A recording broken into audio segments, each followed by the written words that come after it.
This is the story of the time I drove over 1,000 miles to bring a nun something I found in my house. And yes, this is a true story. But first, let's start at the beginning.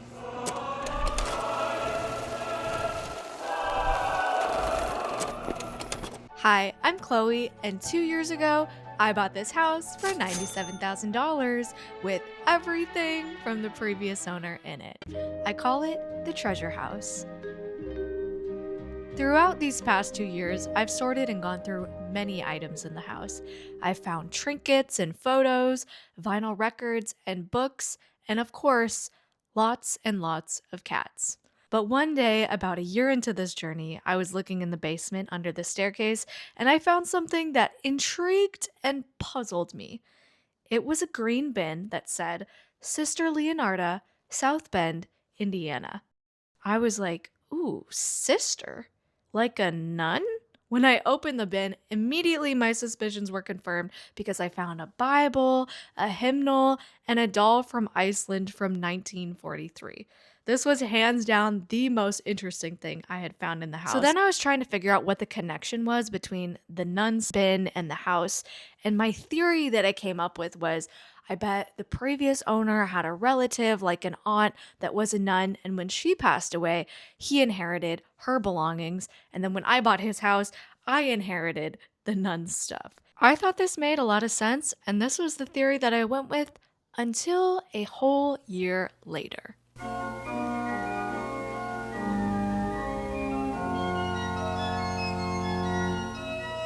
Which brings us to August of this summer. I'd gotten an email notification from my library that a book I had put on hold was finally ready to be picked up. The book was The Interior Castle by St. Teresa of Avila. This book was written by a nun from the 16th century and was about the interior condition of the soul. I sat down at my picnic table to read it, and honestly, it was a very hard read. The language is very old, the concepts are very dense. I started laughing to myself because I was 3 chapters in and I realized I had not comprehended a single thought. I was just turning pages at this point. Even though the book was hard to read, I was like, I'm gonna focus and I'm gonna keep trying. So there I am at the picnic table, reading the book, and something strange happens. A sentence in the book triggers a memory I hadn't thought about in 2 years, and that memory is of me on the phone with the previous owner's sister right after I moved in, and we had a whole hour-long conversation. We were talking about everything under the sun, from the previous owner's interests to the things I found in the house, and then the sister says to me, oh, by the way, so-and-so called me and she's wondering, have you happened to see a box with the doll in it? And at that time I was like, no, never seen that. And immediately that memory slipped my mind. Even after I found the bin with the doll in it, I never connected that. I mean, I completely forgot about that memory until this exact moment where I was sitting at the picnic table reading the book. And so then I sat back and I thought to myself, wait, is the nun alive?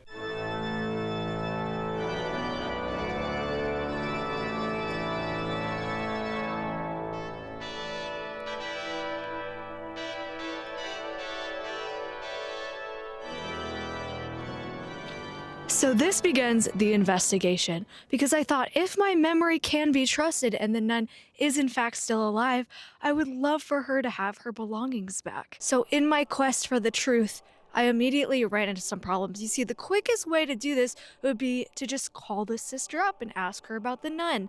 But I got a new phone and a new iCloud, and I could not find her phone number. But I thought not to worry. I have her email and I have her address because we're pen pals. So I sent her an email and heard nothing back. Undeterred, I thought, hey, I can do a little bit of internet sleuthing, and I have 2 pieces of information to go off of. 1, a name, Sister Leonarda. 2, a location, South Bend, Indiana. I was Googling that every single day when one day a new search result popped up that had been posted 3 hours before. It was a Facebook post congratulating Sister Leonarda on 40 years in the service in South Bend, Indiana. I was so excited. I immediately called up the convent, asked to get in contact with Sister Leonarda. I'm on the phone with her and I'm asking her about the bin and I'm telling her I found it. And she has no idea what I'm talking about. She asked me to email her a picture of the bin and she still had no idea what I was talking about. But at this point, she got really invested in the mystery. And so she starts being my source on the inside and going through different directories and different convents and sending me, oh, you should talk to this Leonarda. Maybe it's this Leonarda. There's a Leonarda in this town. Maybe it's her. At this point, I have more Leonardas than I know what to do with. But one by one, every lead falls through. So now I'm at a loss for what to do. I didn't hear back from the sister. All of the Leonardas I found are the wrong ones. And at this point, I'm just putting a lot of mental energy into this and I'm hitting a wall every single time. And also, I'm basing all of this work off of a memory that was just dug from the depths of my subconscious. I don't even know if it's a real memory. I could be making all of it up. So feeling the tension of this, I remember going for a walk around the lake and I listened to a sermon that really encouraged me. And then I prayed and I said, God, if I should keep pursuing this and if I'm gonna give the nun her stuff back, can you just give me a sign? And then the very next day, I got an email from my local library saying, hey girl, you have 5 books due, but we're gonna automatically renew 4 of them. You just have to return 1 book. And guess what book it was? The Interior Castle, the nun book that started this whole thing in the first place. And I said, that's my sign. I'm gonna return the book. I'm gonna return the nun stuff. So I told my sister, you know what? It's gonna happen. Yeah, I got this email. It's a sign. It's gonna happen. I don't know how I'm gonna find the nun. I don't know when I'm gonna find her, but she's gonna get her doll. Meanwhile, I had found another chest in my basement. This one didn't have nun stuff, but it was filled with old family photos from the early 1900s. I was amazed at the history that had been hidden away in the basement this whole time. As I was going through the photos, I realized that these were probably relatives on the wife's side. I only had a contact with the relative on the husband's side, so I decided to make a video sharing the photos I'd found. And it ended up going pretty viral. It turns out a person from Sweden saw the video and recognized the family photos. She then texts the family members in the States and says, you have to watch this video. And of course, the whole family group chat starts blowing up as they're recognizing photos of their relatives and seeing photos of their grandma as a child that they had never seen before. Then Ryan, one of the relatives, contacts me on TikTok, and I'm so happy. We start messaging back and forth trying to devise a plan on how we can get the chest back to the family. It was seriously such a whirlwind, and that night I was like, wow, it's crazy that it took 24 hours to find this family, but I still can't find the nun. One more Google search. Nothing. But then I got a comment notification. The commenter said, Chloe, you should check the Bible because old family Bibles sometimes have genealogies. So the commenter was talking about the Bible I found in the Black family photos chest, but when I read that comment, I went, the nun bin, the wooden Bible in the nun bin. So I go and I run downstairs and I get the wooden Bible and I look in the first couple pages and sure enough, there's a family tree and I'm looking through the genealogy and I'm noticing that there is a different last name than any of the last names that I'm familiar with. It's not the previous owner's last name. It's not the wife's maiden name. It's a new name entirely. So I go to Facebook and I type in Leonarda and this new last name and I click enter. And the first profile picture that pops up is of a nun. I was freaking out. I was so excited. I look at her profile. She's posting recently. So I go and I send her a long message talking about how I found the bin, how I'd love to give her stuff back to her, my relationship to the bin.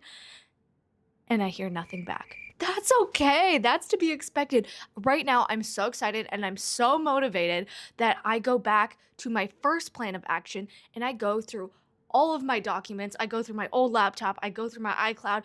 I go everywhere and I finally find the sister's phone number. I call her up and we chat and we catch up and I ask her, hey, do you know a Leonarda new last name?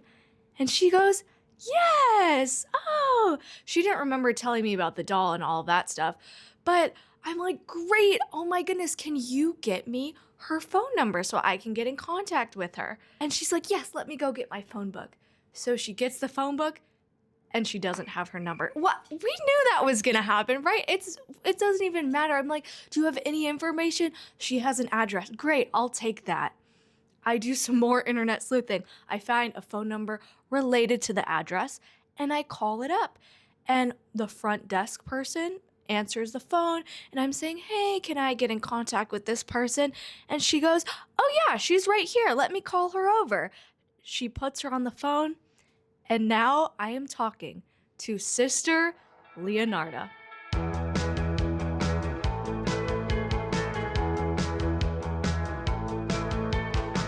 Fast forward 1 month, and we're getting ready to go on the road trip journey of a lifetime. And the best part is that we worked it out so we get to bring the family photos chest and the NUN bin to their rightful owners, all in one trip. This was right in the midst of the Christmas season, so of course we had to add a bow. We loaded up the chest and bin, truly precious cargo, into my Subaru, and we set out on our grand adventure.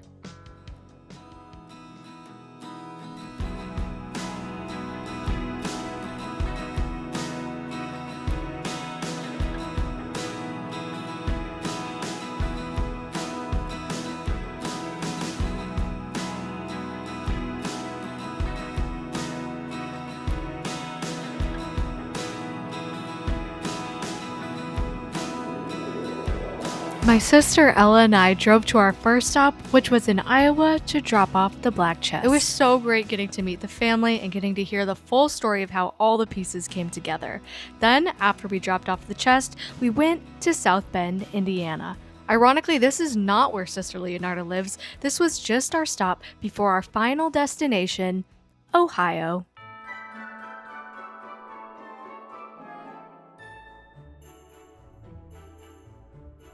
We touched down in the OH and stopped by our beautiful bed and breakfast because we thought it would be super fun to wrap all of Sister Leonarda's items like presents.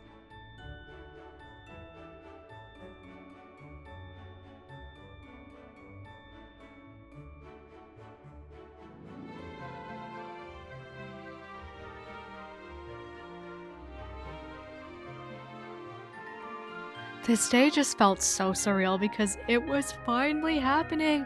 All of the twists and turns and false leads led us to this moment. We were so happy that we're going to be able to reunite Sister Leonarda with her precious belongings. We're on our way to head over now, and the host told us that it never usually snows until after Christmas, so this is like a Christmas miracle. We drove to the convent and Sister Leonarda met us at the door. We connected instantly and honestly felt like we've known each other for so long. Then she gave us a tour.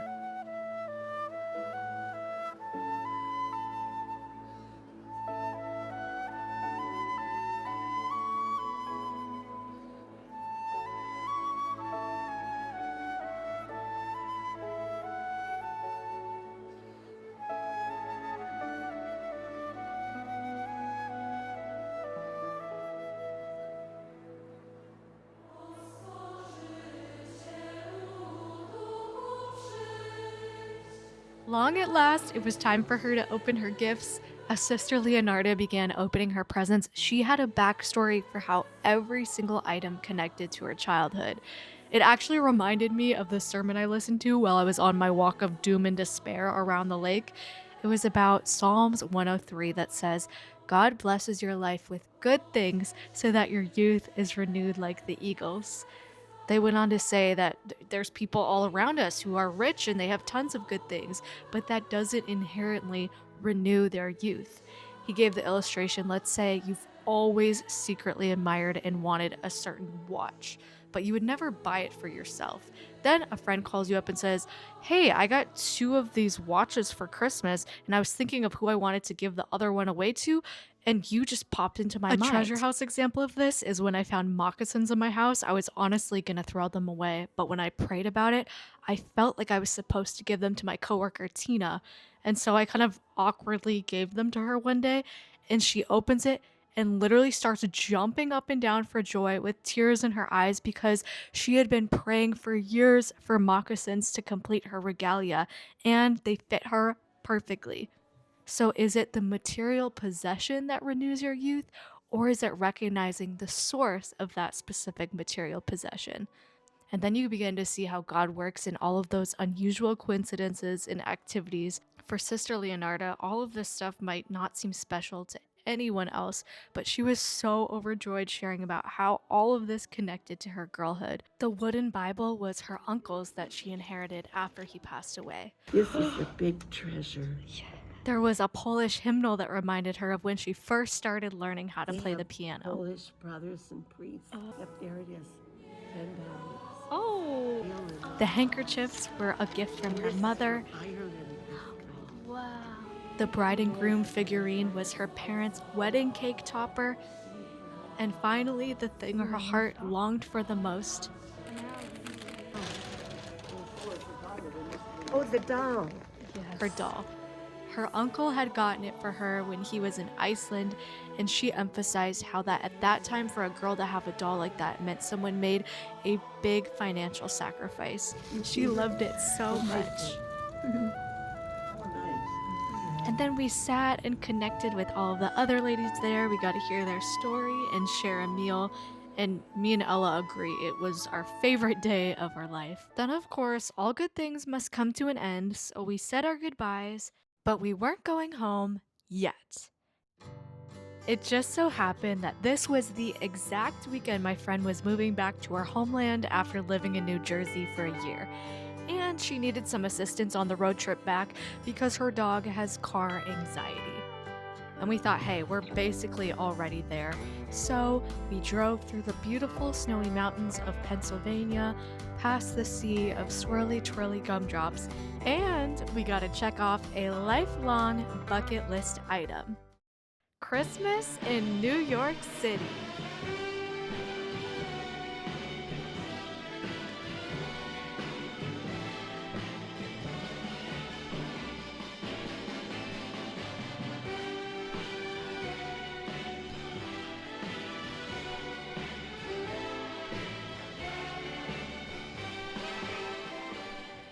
And then we picked up my friend and her dog Dozer in New Jersey and began the multiple-day journey back. It was fun and chaotic. We found out America does run on Dunkin'. Oh my goodness, so many Dunkins on the East Coast. Also, my GPS was like, hey, would you want to drive on the straight highway in Pennsylvania? Or what if I have you get off and then drive in the pitch black in the icy mountain roads? Wouldn't that be fun? Don't you want to try that? And then when I was in Ohio, I accidentally took the wrong exit on the Ohio Turnpike, and I was like, oh, I'll just turn around at the next exit.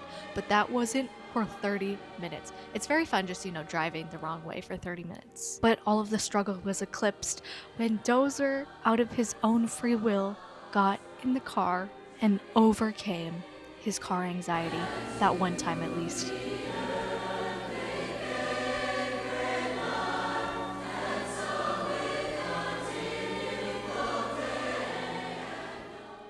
Well, we made it safe and sound back to the treasure house.